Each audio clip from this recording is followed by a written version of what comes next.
दोस्तों बता दें कि पीएफआई अब खुद को फिर से खड़ा करने के लिए नए नए पैंतरे आजमा रही है। जी हां, आपको बता दें कि पीएफआई पर 5 साल का बैन लगने के बाद उस पर डिजिटल स्ट्राइक और डिजिटल दुनिया से भी पीएफआई को खदेड़ दिया गया और इसके बाद अब पीएफआई सोशल मीडिया पर अपने मौजूदा नामों को बदलने में लगा हुआ है। अभी तक वो सोशल मीडिया पर पीएफआई नाम से ही था, लेकिन अब वो इंटिफाडा नाम से अपना नया ठिकाना बना रहा है। दोस्तों उसने ऐसा इसलिए किया क्योंकि ट्विटर ने भी पीएफआई को बैन कर दिया है। दोस्तों पीएफआई वालों पर सीएम योगी ने जिस तरह से एक्शन लिए हैं उसके बाद मानो अब उपद्रवियों और स्ट्राइक करने वाले रहम की भीख मांगते दिखाई दे रहे हैं। सबसे पहले तो पीएफआई वालों को हर तरह से सीएम योगी ने उत्तर प्रदेश में बंद करवाया है और साथ ही उनके ऑफिस भी तुड़वा दिए हैं, लेकिन अब इस एक्शन के बाद स्वयं रहम की भीख मांग रहे हैं पीएफआई के जो उपद्रवी है और भारत विरोधी जो काम करते हैं। दोस्तों खुलासा तो यह हुआ है कि इन पीएफआई वालों का लिंक पाकिस्तान से था और पाकिस्तान से यह कहीं ना कहीं संचालित हो रही थी, लेकिन अब आपको डिटेल में बताते हैं कि कैसे अब यह सभी उपद्रवी और सभी पीएफआई वाले सरकार के एक्शन के बाद सीएम योगी से रहम की भीख मांग रहे हैं। आपको बता दें कि पीएफआई के इन सभी उपद्रवियों ने मिलकर सड़कों पर उतरकर काफी दंगे किए और इस दौरान उन्होंने सरकारी संपत्ति को भी नुकसान पहुंचाया और कई जगह पर तो इन्होंने गाड़ियों और बसों में भी आग लगा दी। खासकर उत्तर प्रदेश में इन दंगाइयों का सबसे ज्यादा आक्रोश देखने को मिला, जहां इन्होंने भारी उत्पात मचाते हुए सरकारी संपत्ति को भी नुकसान पहुंचाया। लेकिन यह भूल गए थे कि उत्तर प्रदेश में सीएम योगी है और जब सीएम योगी का डंडा चलता है तो सभी की अकड़ ढीली हो जाती है।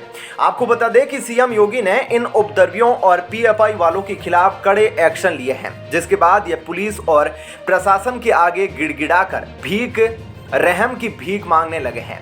ऐसे में पुलिस प्रशासन ने उनसे कड़े शब्दों में कहा है कि सरकारी संपत्ति और सड़क पर जा रहे राहगीरों को नुकसान पहुंचाने की वजह से उन पर कड़ी कार्रवाई की जाएगी और उन्हें ऐसे नहीं बख्शा जाएगा।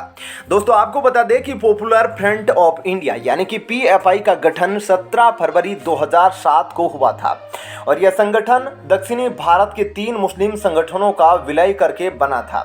इनमें केरल का national democratic front, Karnataka forum for dignity और तमिलनाडु का मनीथा नीति पसराई शामिल थे।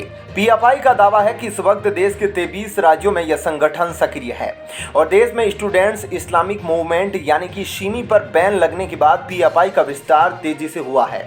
खासकर कर्नाटक, केरल जैसे दक्षिणी भारतीय राज्यों में इस संगठन की काफी पकड़ बताई है और इसकी कई शाखाएं भी हैं।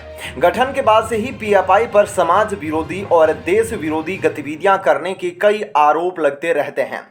2017 में एनआईए ने गृह मंत्रालय को पत्र लिखकर इस संगठन पर प्रतिबंध लगाने की मांग की थी और एनआईए जांच में इस संगठन के कथित रूप से हिंसक और आतंकी गतिविधियों में लिप्त होने की बात सामने आई थी। एनआईए के डोजियर के मुताबिक यह संगठन राष्ट्रीय सुरक्षा के लिए खतरा है और यह संगठन मुस्लिमों पर धार्मिक कट्टरता थोपने और जबरन धर्मांतरण कराने का काम करता है।